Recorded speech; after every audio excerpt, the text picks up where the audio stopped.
Assalamualaikum warahmatullahi wabarakatuh.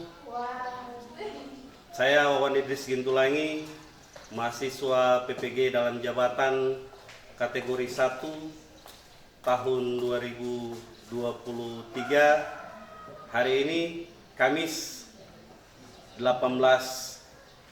Januari 2024 akan melaksanakan PPL Aksi 1 Siklus 2 di SMA Negeri 1 Pinugaluman.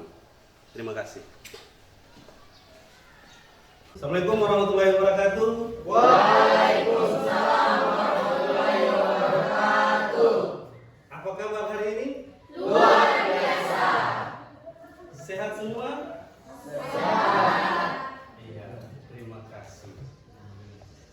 Hari ini dari 24 orang, Pak Guru hanya melihat 20 orang. Kira-kira ada yang tahu keberadaan dari dua teman? Siapa namanya? Yang Manda Abdullah sama Alvina Abdul. Oke, kita doakan kedua teman kalian. Semoga pada pertemuan berikutnya bisa hadir dan ikuti pembelajaran untuk selanjutnya. Sebelum memulai pembelajaran, sebagai manusia yang percaya akan keberadaan Sang Pencipta Tuhan Yang Maha Esa, mari kita berdoa. Untuk itu, Pak Guru minta kesediaan adik Indrian Pidontili dapat memimpin doa. Dipersilakan.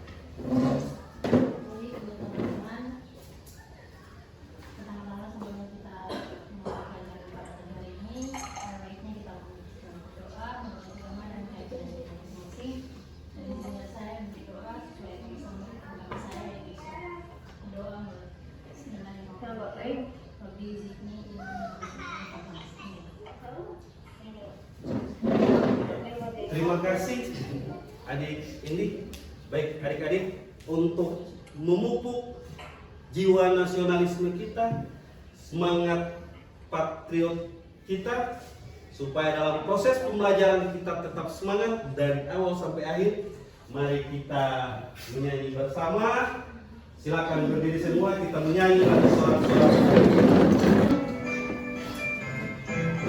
Sorak-sorak bergembira, bergembira semua. Sudah bebas negeri kita, Indonesia merdeka. Indonesia merdeka, Republik Indonesia. Itulah hak milik kita untuk selama-lamanya. Sorak-sorak bergembira, bergembira semua.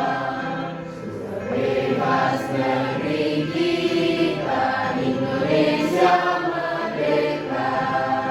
Indonesia merdeka, Republik Indonesia.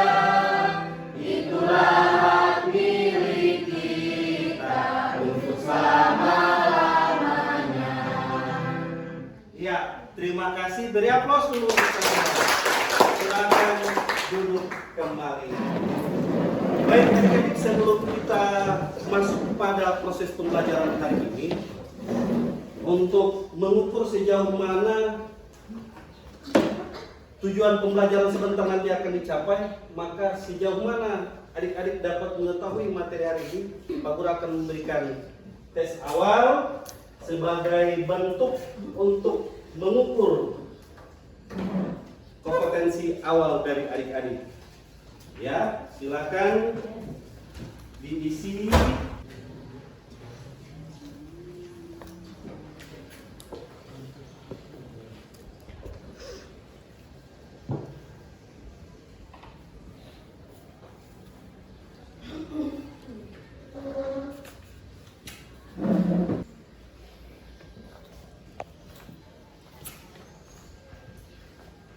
Belajar sejarah, ya, bukan berarti belajar tentang tahun, ya. Belajar sejarah bukan berarti orang hanya mengingat tentang masa lalu, tapi belajar sejarah orang dapat mengetahui apa yang terjadi pada masa lalu dan pada masa kini menjadi patokan untuk melihat masa yang akan datang. Dan belajar sejarah orang sama dengan Pak Guru bilang kemarin, belajar sejarah orang itu akan keliling dunia tanpa naik pesawat, tanpa naik mobil. Karena dengan belajar sejarah segala sesuatu orang bisa dapat lewat buku ini, orang bisa dapat lewat handphone. Nah, jangan hanya di belajar sejarah kalian semangat. Pak Guru harap pula pada mata pelajaran lainnya kalian tetap antusias, tetap semangat dalam proses pembelajaran. Sebelum kita masuk pada proses pembelajaran, hal-hal yang tidak punya kaitan dengan mata pelajaran sejarah, tolong disimpan di dalam laci. Ya, hal-hal yang tidak punya kaitan dengan mata pelajaran sejarah, tolong disimpan dalam laci. Pak Guru mau tanya, kira-kira salah satu contoh toleransi antar umat beragama itu seperti apa? Silakan satu orang. Silakan, adik ulang. Kira-kira bukti contoh toleransi antara umat beragama itu seperti apa? Silakan.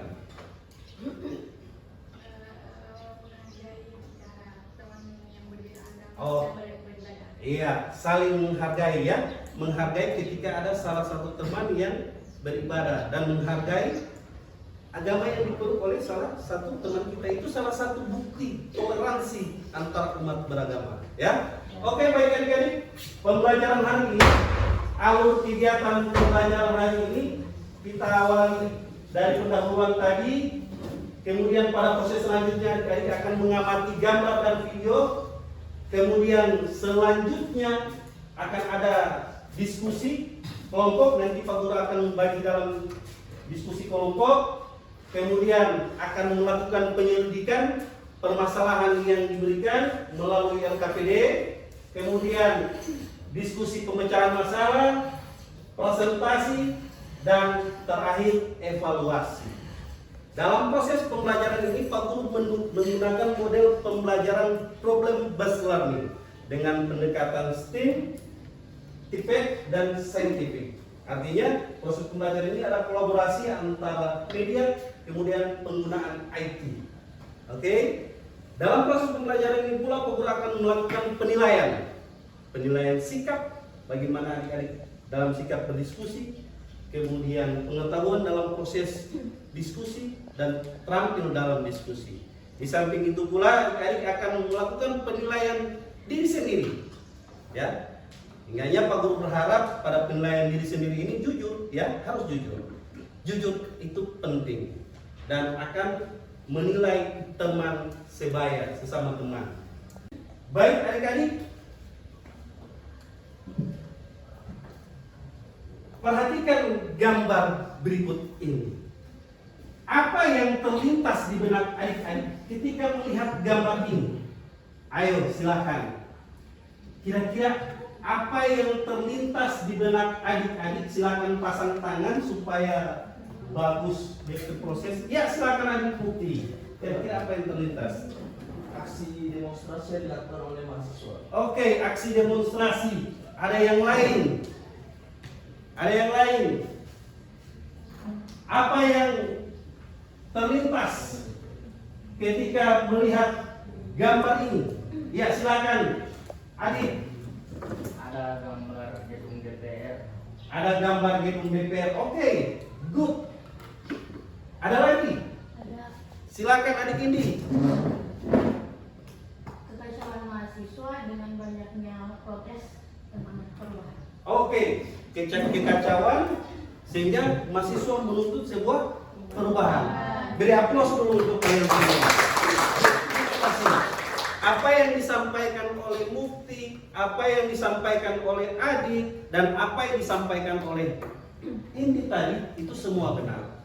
Ini adalah sebuah demonstrasi, sebuah aksi di mana para mahasiswa menduduki gedung DPR dengan satu tujuan, yaitu perubahan, ya. Sehingga materi kita hari ini yaitu perkembangan kehidupan politik dan ekonomi masa awal reformasi, tapi pokok bahasan yang akan kita bahas hari ini yaitu latar belakang terjadinya reformasi di Indonesia. Karena perubahan itu berkaitan dengan reformasi. Dalam tujuan pembelajaran, setelah mengamati, diskusi, mengelola informasi, maka ada dua tujuan pembelajaran yang harus kita capai hari ini. Yang pertama, menganalisis informasi tentang perkembangan kehidupan politik dan ekonomi Indonesia pada masa reformasi dengan tepat. Yang kedua, menganalisis penyebab munculnya gerakan reformasi di Indonesia dengan tepat. Oke, ini dua tujuan pembelajaran yang harus kita capai hari ini, ya. Mari kita simak pertanyaan berikut ini. Apa sih yang melatar belakangi lahirnya reformasi? Bagaimana sih situasi ekonomi dan politik Indonesia? Ayo, ada yang tahu? Kira-kira apa sih yang melatar belakangi lahirnya reformasi itu sendiri? Dan bagaimana situasi ekonomi politik Indonesia? Ada yang tahu? Masih kabur? Masih kabur? Masih kabur? Oke. Mari kita simak video berikut ini. Silakan saksikan secara seksama.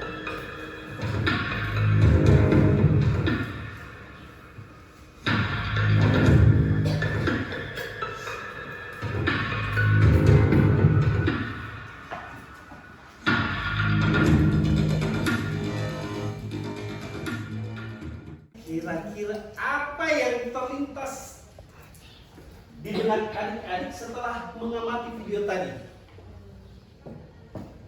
Dari pertanyaan awal tadi. Ya, silakan adik Dea.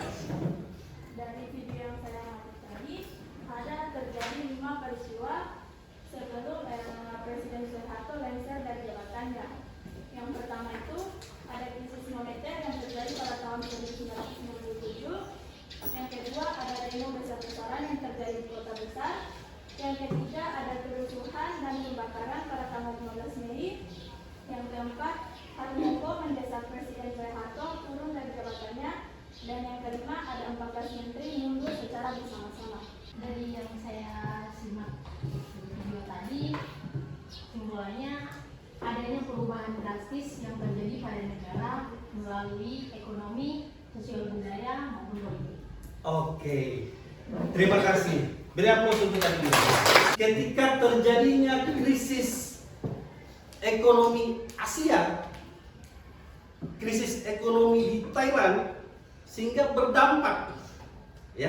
berdampak di Indonesia, ya, dampaknya masuk pada Indonesia sehingga terjadilah yang namanya krisis moneter.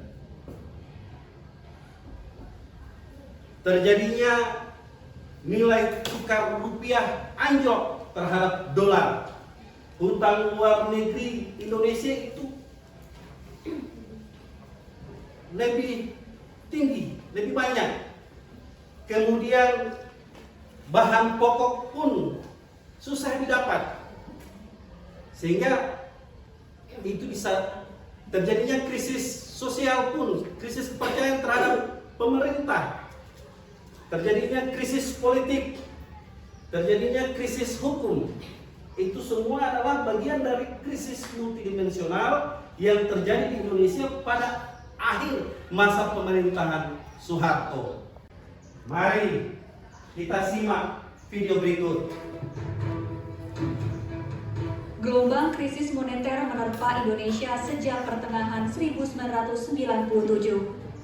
Krisis ini sebetulnya tak hanya terjadi di tanah air, namun juga di sejumlah negara di Asia. Ketika 16 bank ditutup, kemudian nilai tukar rupiah anjlok, terjadinya inflasi, banyaknya pengangguran, ya, kemudian harga bahan pokok naik dan sulit untuk didapatkan, maka Atas dasar inilah maka mulai muncul sebuah gerakan-gerakan dari mahasiswa untuk menuju sebuah perubahan dengan kata reformasi. Next. Apa dampak dari krisis ekonomi? Ya, terjadinya inflasi. Ya, nilai rupiah terhadap nilai rupiah anjlok, ya, terhadap dolar Amerika Serikat. Kemudian krisis kepercayaan atas dasar terjadinya praktik-praktik tadi dari segi ekonomi, krisis sosial, maka rakyat Indonesia tidak percaya lagi terhadap pemerintahan Orde Baru, sehingga menuntut agar adanya perubahan, menuntut reformasi itu sendiri. Mari kita simak video berikut.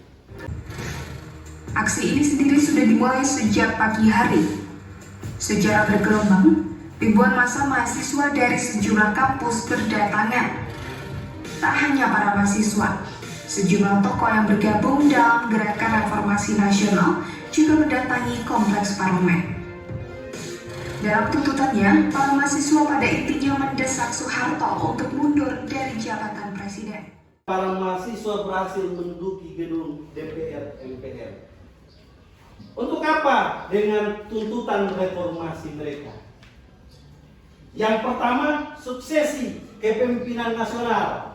Yang kedua, amandemen Undang-Undang Dasar 1945.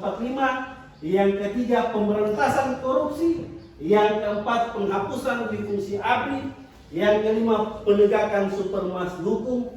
Dan yang terakhir, pelaksanaan otonomi daerah. Salam histori. Salam satu jiwa. Kurang kompak. Salam histori. Salam satu jiwa. Sekali lagi. Salam histori. Salam satu jiwa. Oke. Pak Guru kasih games. Tepuk itu masih ingat toh? Masih. Untuk melatih konsentrasi. Oke? Siap? Siap. Langsung Pak Guru kombinasikan saja ya. Ya. Langsung pernah dapat toh? Ya. 3-2. Kurang kompak. 3-2 itu. Nah. Sekali lagi. 2-1. Nah. Terakhir. 3-1. Oke, beri aplaus dulu. Baik adik-adik, Pak Guru akan bagi adik-adik ke dalam 4 kelompok, ya. Ya, karena ini tempat duduknya sudah sesuai kelompok, ya. Langsung Pak Guru tunjuk saja, ya. Ini kelompok 1, ya. Ini kelompok 2, ini kelompok 3, dan ini kelompok 4. Ya, ini untuk kelompok 1, kelompok 3, kelompok 4, kelompok 2. Di dalam LKPD itu ada petunjuknya, ya. Ada permasalahan yang akan adik-adik lihat petunjuk, kemudian ada permasalahan di situ yang harus adik-adik ikuti, ya.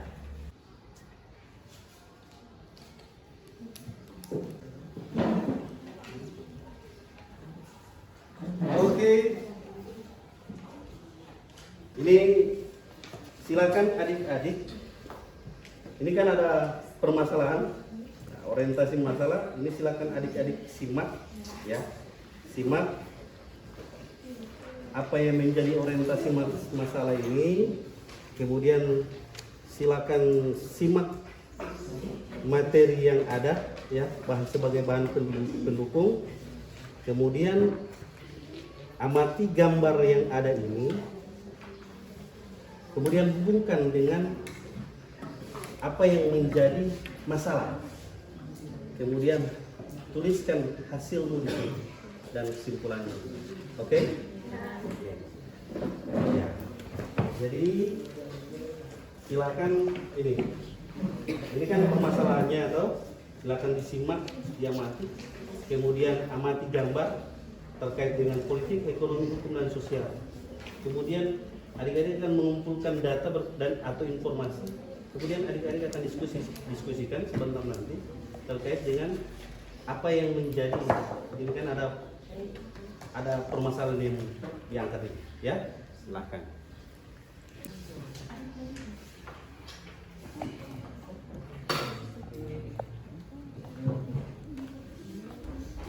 Kalau ada hal-hal yang perlu ditanyakan, silakan ditanya.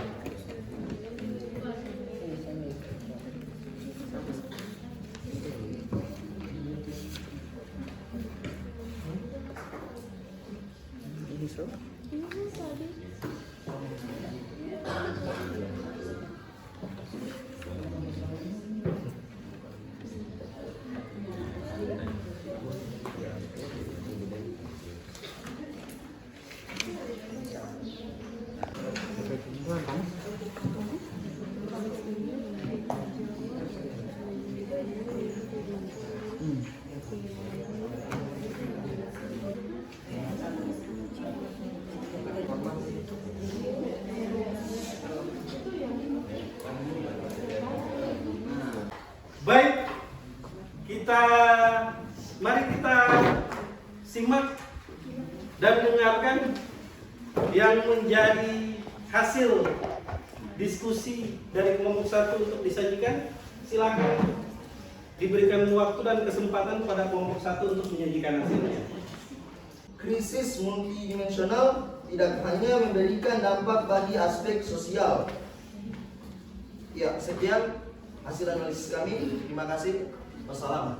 Ya, beri aplaus dulu untuk kelompok 1. Oke, silakan rumuskan pertanyaan kalau ada yang ingin bertanya. Saya. Ya, silakan. Assalamualaikum warahmatullahi wabarakatuh. Waalaikumsalam warahmatullahi wabarakatuh. Saya dari kelompok 3 yang bertanya, menurut kelompok kalian bagaimana situasi negara pada awal reformasi? Ya, yang ditanyakan oleh kelompok 3, bagaimana situasi negara pada awal reformasi? Ya, silakan, tidak menutup kemungkinan kalau dari kelompok lain pun bisa membantu kelompok 1 untuk mencari jawaban. Ya. Menurut kelompok kami, jawabannya yaitu reformasi lahir setelah negara kita ini mengalami krisis yang melanda berbagai aspek, mulai dari kehidupan, ekonomi, politik, hukum, kepercayaan, dan yang lebih parahnya lagi adalah krisis kebutuhan pokok. Karena pada masa Orde Baru itu, Indonesia mengalami krisis yang cukup parah. Akhirnya munculnya gerakan mahasiswa dan masyarakat lainnya yang meminta Presiden Soeharto untuk turun dari jabatannya. Ada yang menambahkan jawaban? Ya, silakan. Kelompok 2. Jawaban, terima kasih atas kesempatan yang diberikan.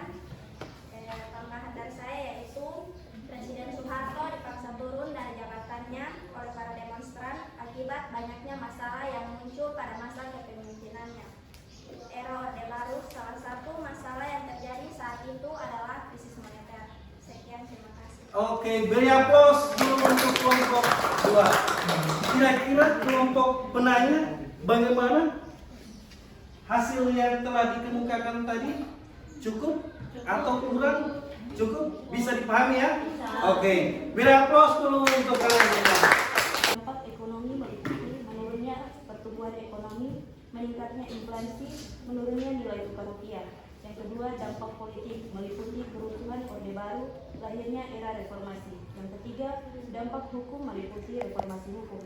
Yang keempat, dampak sosial meliputi meningkatnya kemiskinan dan meningkatnya konflik sosial. Sekian, terima kasih. Oke, beri aplaus dulu. Kelompok ini. Dari apa yang disajikan tadi, ada yang mau bertanya, ingin merumuskan pertanyaan terkait apa yang telah hasil analisis dari kelompok 4 tadi? Silakan kelompok 1, silakan kelompok 2, silakan kelompok 3 jika ada pertanyaan. Bismillah, Mufti sudah memberikan kesempatan baik untuk kami. Menurut kelompok kalian, mengapa di akhir masa pemerintahan Soeharto banyak mendapatkan kritikan? Oke, yang menjadi pertanyaan tadi adalah menurut kelompok kalian kira-kira bagaimana apa tadi? Bagaimana? Mengapa di akhir masa jabatan Presiden Soeharto begitu ya banyak mendapat kritikan? Ya, good, luar biasa pertanyaan yang cukup menarik. Beri aplaus dulu untuk kelompok ini. Korupsi menjadi masalah yang sangat serius pada masa itu, di mana anggaran negara yang seharusnya digunakan untuk pembangunan dan kesejahteraan rakyat malah disalahgunakan untuk kepentingan pribadi dan kelompok tertentu. Oke, ditanggapi oleh kelompok 4 bahwa kritikan yang paling banyak itu adalah terhadap praktik korupsi dan nepotisme. Apa yang sudah ditanggapi tadi, kira-kira bagaimana yang kelompok penanya? Boleh? Cukup? Ada yang mau menambahkan? Cukup? Good. Terima kasih. Hasil presentasi hari ini. Beri aplaus dulu. Baik, sebelum orang masuk pada akhir dari pembelajaran, silakan Pak Guru minta perwakilan dua kelompok ya, perwakilan dari masing-masing kelompok dapat menyimpulkan apa yang sudah kita pelajari hari ini. Krisis multidimensional adalah krisis yang menerpa Indonesia di berbagai bidang kehidupan, baik ekonomi, politik, hukum maupun krisis kepercayaan yang membuat banyaknya aksi demonstrasi mahasiswa. Akibatnya, masa jabatan Presiden Soeharto pun berakhir bersamaan dengan Orde Baru yang kemudian digantikan oleh masa reformasi di bawah kepemimpinan Baharudin Yusuf Habibie. Langkah awal terjadinya perubahan atau reformasi yang dihadapi pada Oke, good, luar biasa. Pak Guru akan bagikan lembar evaluasi bersamaan. Setelah lembar evaluasi ini diisi, Pak Guru akan bagikan bersamaan dengan lembar refleksi. Setelah lembar evaluasi diisi, kemudian kalian akan melakukan refleksi, berrefleksi bagaimana proses pembelajaran. Karena ini akan menjadi tolak ukur perbaikan proses pembelajaran selanjutnya untuk Pak Guru. Oke? Ya, silakan Pak Guru bagi dulu lembar evaluasi.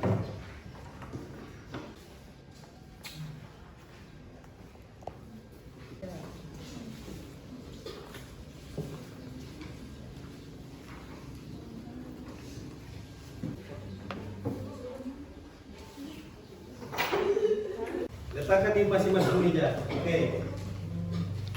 Ya. Sebelum kita mengakhiri pembelajaran hari ini, pertemuan selanjutnya materi kita masih sama seputar reformasi. Tapi kita akan masuk pada materi berikut, yaitu berkaitan dengan agenda dan jalannya reformasi. Kita mengakhiri proses pembelajaran berdiri semua. Ya. Kita menyanyi lagu daerah. Oke? Siap? Siap semua tak? Siap. Oke.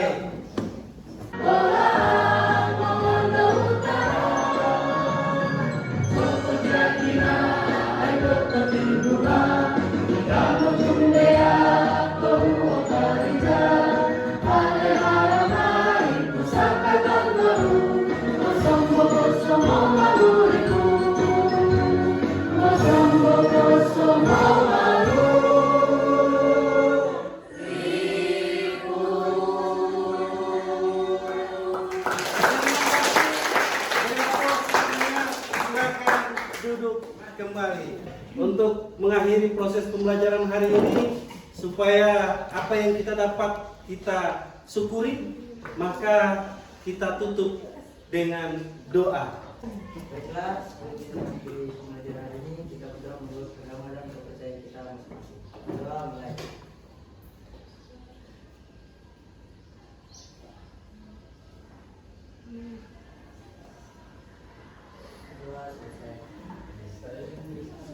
Oke, terima kasih untuk hari ini. Demikian, billahi taufiq wal hidayah. Assalamualaikum warahmatullahi wabarakatuh. Waalaikumsalam warahmatullahi wabarakatuh. Dan selamat pagi. Pagi.